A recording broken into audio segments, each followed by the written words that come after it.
How's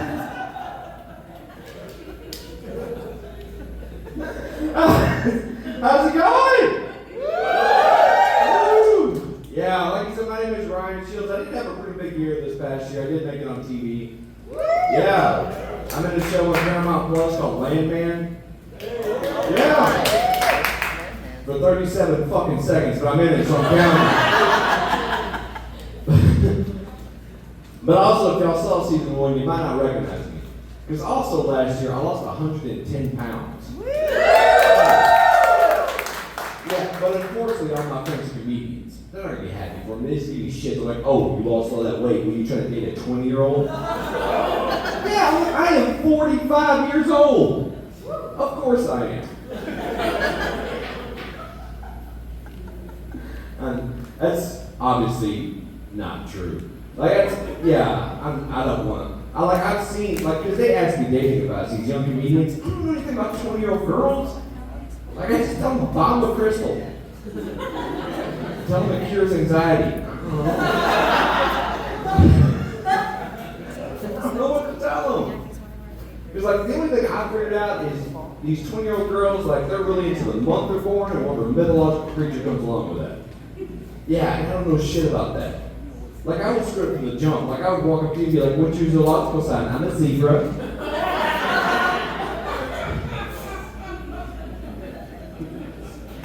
And you'd be like, don't you mean a Libra? And I'm like, I'm not political.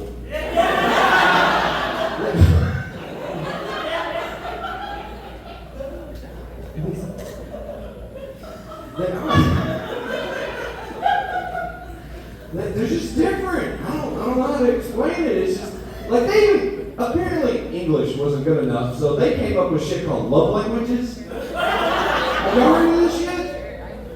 Nothing. I was in Austin. This 25-year-old came up and she goes, what's your love language? And I was like, I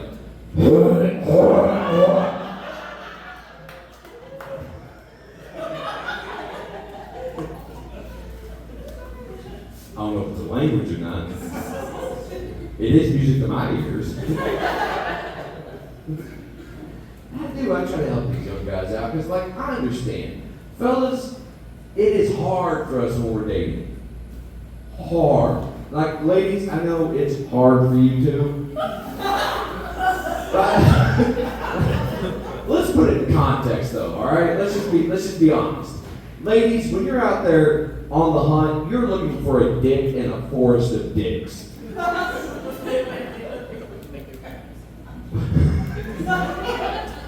I mean, seriously, you're just...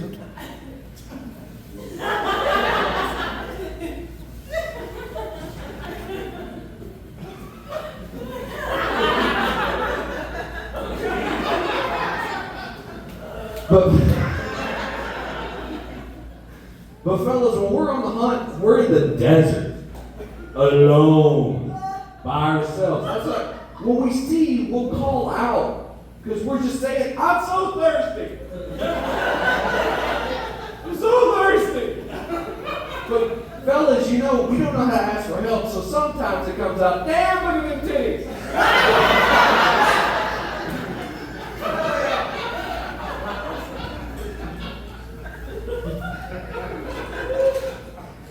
Just know that comes from a place of pain, ladies. We're hurting. We're hurting on the inside. Hanging out with these young comedians, man, these 20-year-olds, man, I'm not afraid of y'all. I'm the first old group that's not afraid of the young people. You're just not. You're not intimidating, is all I'm saying. You're not. Let me just give you an example. How are you supposed to be Thor these streets with peanut allergies and autism?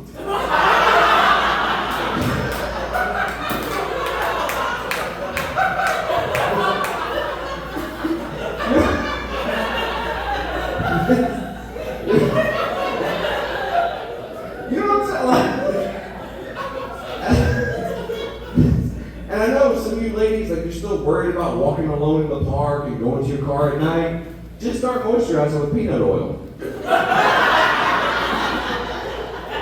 Yeah. Take his breath away. And if all else fails, I just use my dad voice on them. I just go, hey! And then activate their autism. They freeze.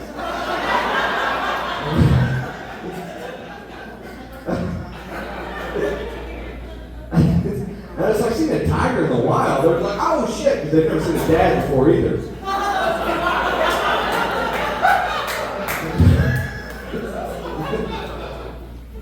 They're not, they're just, like, all I'm saying, like, they all got like lactose intolerant and wheat allergies, like, no. Look, all I'm saying is if you can't process dairy or certain multigrains, I'm not afraid of you.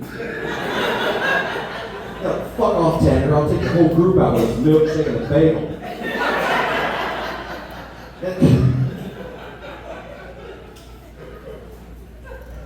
Look, like doing that, and you guys are adorable. You are adorable.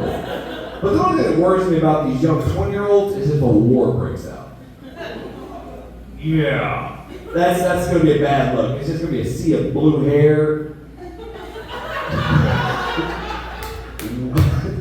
Weighted blankets and Taylor Swift albums. It's not gonna be a good look. You are adorable, but you're about as useless as an Ewok in a firefight. Like you're doing chubby cartwheels and throwing rocks and sticks at tanks. Like even like you see these 20-year-olds, you're adorable. Like even when you try to be angry, you do a little Ewok right. He's like, and you're like, oh, sort of rub your belly. And, it is. It's not good. Did anybody here serve in the military, by the way? Clap it up if you did. Good job. Like, can you imagine taking a group of 20-year-olds into the jungle with their breathing problems?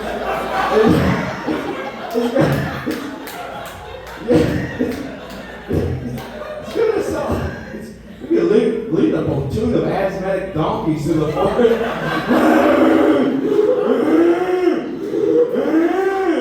Well, somebody get Gonzalez's inhaler, Jesus!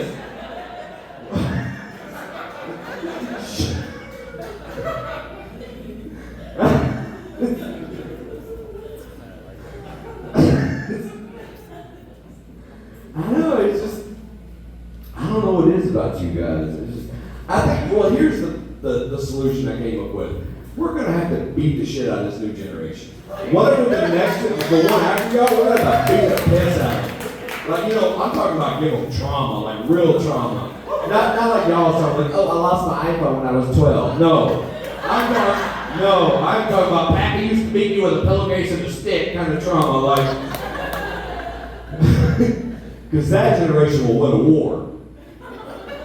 Yeah, and then when they get home, you'll be here to be like, who needs a hug?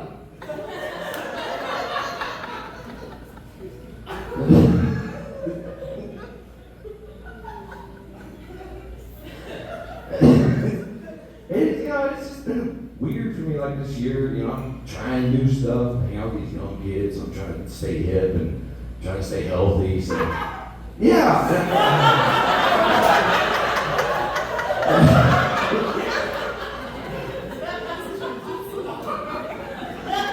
Sorry?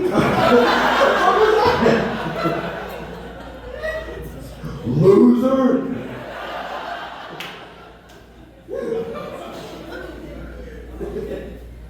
I'm trying like this new stuff that they're doing now, like, you know, thinking about the planet, and like I recently tried that new aluminum-free deodorant. Has anybody here tried that? It's aluminum-free deodorant. I didn't know aluminum was in deodorant, but now I'm looking at the can and it says aluminum-free. I was like, well, that sounds better. It's not, is it? But see, here's the problem. It's deceptive. Just like as soon as you get out of the shower and you put it on, you're like, oh, that does smell like coconuts. But then like 4 hours later, you're like, oh, those coconuts have turned. Whew, I think I found out where the rum is gone. I smell like somebody's about to take a shit in my bed.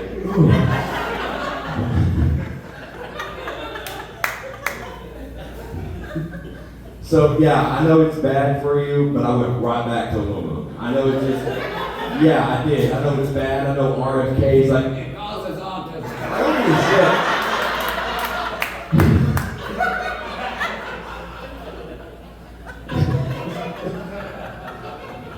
Like, I'm already socially awkward. I can use the touch of the tits. It's fine.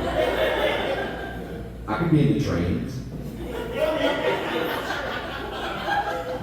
It's better than the other trains I've been a part of. I was an engineer on that train, okay? And that's where you want to be. You want to be an engineer on that train.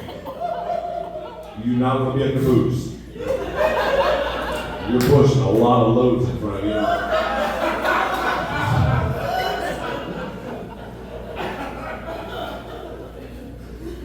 I'm just doing new shit this year. Like last year, man, it was just like a weird year. Everybody here from Texas? Yeah. Like, I don't know what got into Greg Abbott last year. I think somebody put cayenne pepper in his wheelchair, but like, his ass was hot last year. He was mad. He was fighting everybody. Just every time you turn on, he's fighting somebody. Like, I don't know if y'all remember last year, Texas got into a pissing contest with the U.S. government and Border Patrol because Greg Abbott decided we needed our own immigration policy. I don't know if y'all remember, he called it Operation Go Get.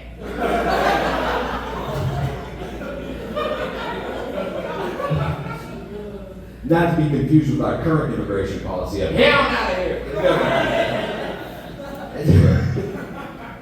And then, not to be outdone, right after that, Texas also gets into a pissing contest with Pornhub. Yeah. So apparently in my state, not only do we not want you coming across our border, we don't want you coming in it either.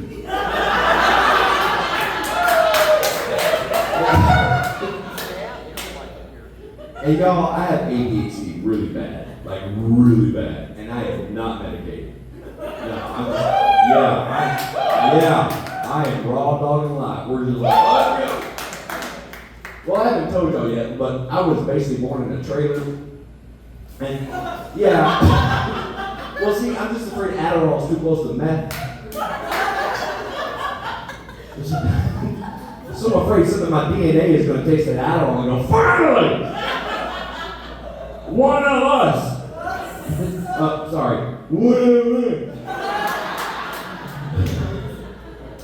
It's just a slippery slope to overalls, banjos. I just like my sister like that. So I am not medicated. So when I see these stories pop up on my Google Newsfeed, Border Patrol, Pornhub.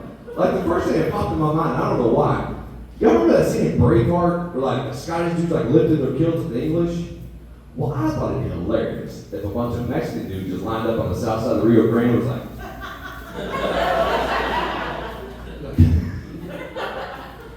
there's one dude out there in blue face paint leading the troops. They may take our lives, but they'll never take our porno!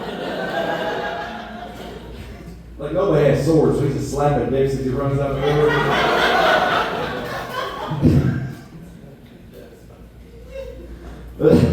But there was one story that happened last year that made me, as a person with ADHD, feel whole. Like everybody has my condition.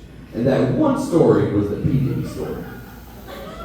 Now, I don't know if y'all remember, when it first popped off, this poor FBI guy came out and he did this press conference, and he was doing it with a straight face, bless his heart. So he came out and he was like, we did a raid on P. Diddy's house today, found that he had millions of dollars in furs and cars, 1,000 bottles of baby oil, 798 dildos, and hundreds of hours of them with sexual sin with men and women.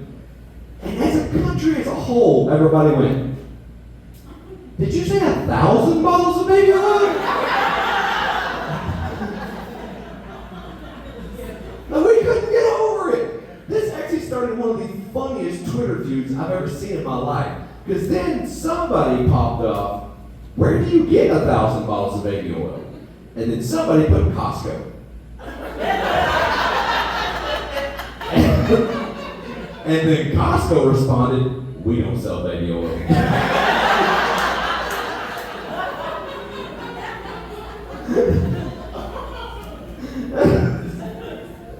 It just made me feel at home. On top of having ADHD, I'm also a big nerd. Do I have any nerds in here? What's your fandom? All over the place? I'm kind of that way. What about you? What'd you say? Game of Thrones. That's a pretty good one. You're freaky. Good job, sir.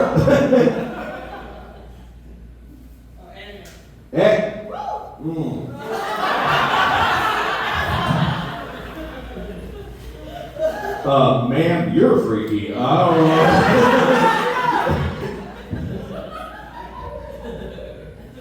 I don't know how long y'all been dating, but he's gonna put tentacles in places you didn't think tentacles would go. I walked in on my son watching anime one time, and I didn't know if I was supposed to be disappointed or scared. I was like, what the fuck are you?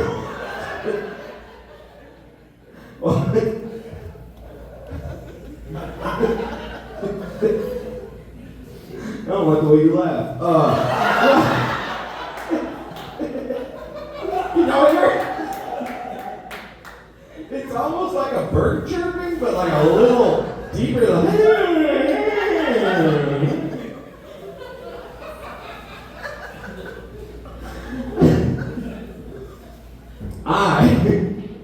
I am a Harry Potter nerd. Yeah, I love Harry Potter. And see, I always thought J.K. Rowling did it right, using Latin for spells, until I moved to San Antonio. Yeah. And my best friend got the flu. And I watched his witch girlfriend cast a spell over him. Using an egg. With the incantation, Sana Sana Colita de Reina. Now, my Spanish isn't great, but even I was like, did you just say heal a little frog's ass? J.K. Rowling was way off. But I'd like to believe somewhere out there there's a Hermione Granger going, you're saying it wrong, it's Colita, not Colita.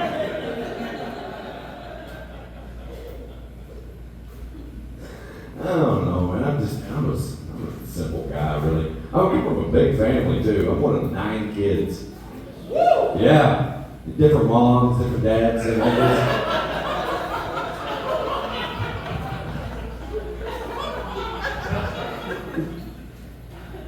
I did. I grew up in a little small town. I'm not from San Antonio originally. I come from a little town in North Texas called Iredell, Texas.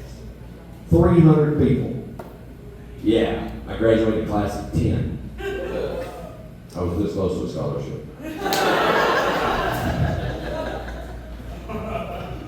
Well, the admissions lady in college looked at me, she goes, well, did you graduate in the top 10? Why, yes, I did. Percent? I don't know what that means.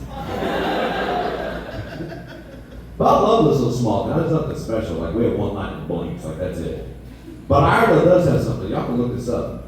Iredell's the Texas record book. We're the only town in Texas to not change population over 200 years. I know! Like, a lot of people think it's impossible. Like, actually, it's pretty simple. You see, in Iredell, every time a baby's born, a man leaves town.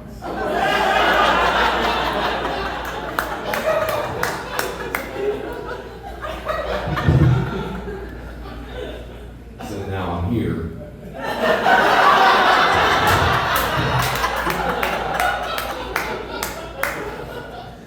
That's actually an old joke. This is my favorite joke growing up. Because like my papa would take me down to the cafe and I'd listen to the old timers talk. They'd sit around and tell it. They'd be like, yeah, we don't need paternity tests in Iredell. We just wait for the baby to get born and see what man leaves town. And I was like, does that always work? And he was like, most of the time. So finally I looked at this old timer and I was like, was there ever a time it didn't work? And he said it around and he thought, and he goes, 1979. What happened? He goes, well, that year, 3 cheerleaders got knocked up and lost the entire football team and 2 teachers.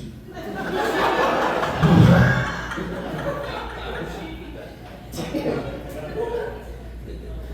And y'all, like, for my whole life, I just thought that was a running joke in the town.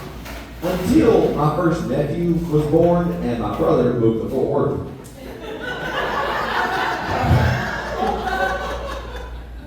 I was like, holy shit, this isn't a joke. It's just what we do. Nah, I did love growing up in that small town. Like, the only drawback of being in a town of 300 people, though, I said I'm from a big family. In this town of 300 people, my grandmother had 23 brothers and sisters. Yeah, so I was related to everybody. So I didn't date in high school because the gene pool just wasn't good enough for me to swim in. My brother didn't give a shit. Oh no, he was knee deep in that gene pool. And proud of it too. Yeah, he'd come home and be like, man, this is like shooting fish in a barrel. No, it's like fucking your cousin. Stop.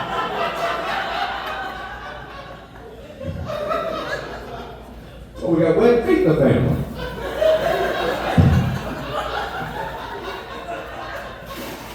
Strong swimmers, all lazy out here.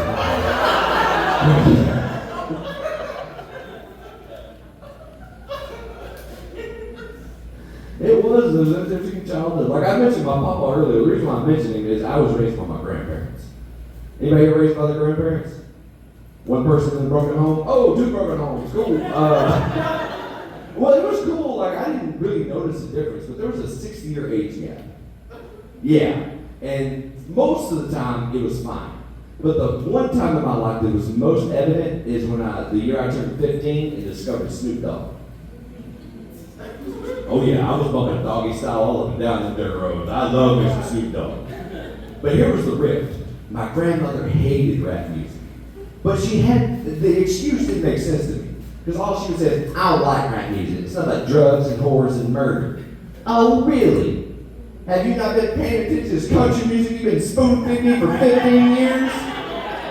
It ain't exactly Sesame Street. Like, I can still remember being 9 years old and you playing me a song by George Jones about some psycho in Carolina poisoning people with moonshine. I don't know if y'all heard the song, but it goes like this. One day I smoked Pappy White, called this brew White Lightning instead of Mountain Dew. I took one sip, right away I knew as my eyes bugged out and my face turned blue. Because you have methyl alcohol poisoning. Go to the hospital, you get a doctor. Why is this a happy song? Meanwhile, what's Snoop up to? He's just rolling down the street, smoking a little medical lingo, sipping on some government-approved gin and juice, thinking about his investments. And if y'all want to talk about hoeing around, probably one of the biggest country songs of its time was about this chick named Juice Newton. And in this song, it's called Angel of Morning. And in this song, she's begging so many dudes, she ain't asking their name, she ain't giving them her name. All she's saying is, just call me Angel in the morning, Angel.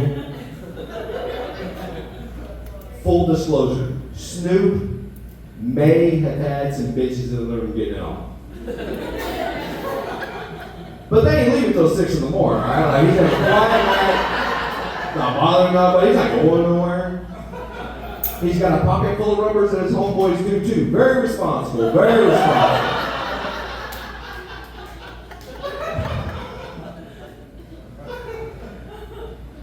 And y'all want to talk about murder. Probably one of the most famous country songs of all time is Folsom vs. Blues by Johnny Cash.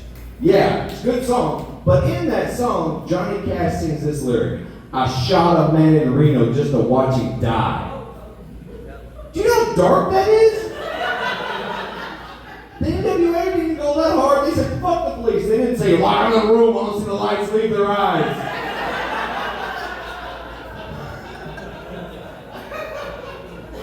Ice Cube would be like, yo, Easy, you good?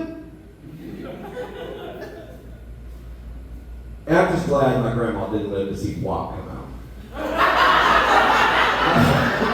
I don't know how I was going to explain that one to her. Like, she was not ready.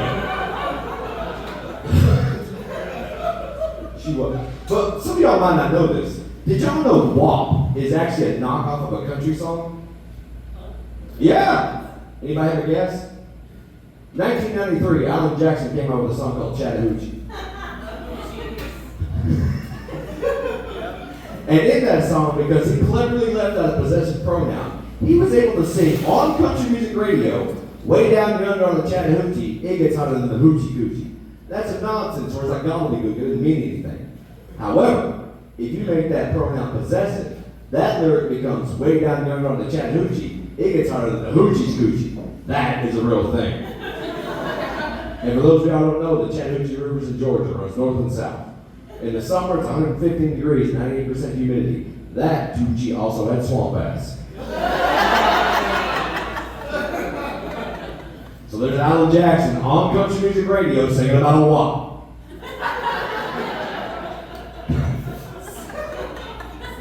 It just goes to show you, country music is the devil's music.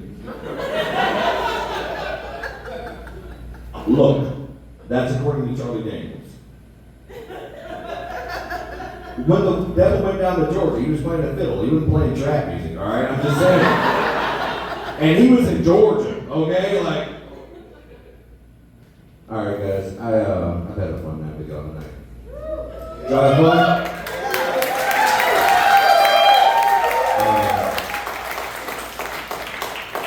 Y'all want to follow me on social media? I'm at Ryan Shields Comedy. I've got a little competition going on with another comedian about who can get the most Instagram followers. So if you want to help a brother out, or me, I'd appreciate it. Y'all have a good night. Thank y'all very much.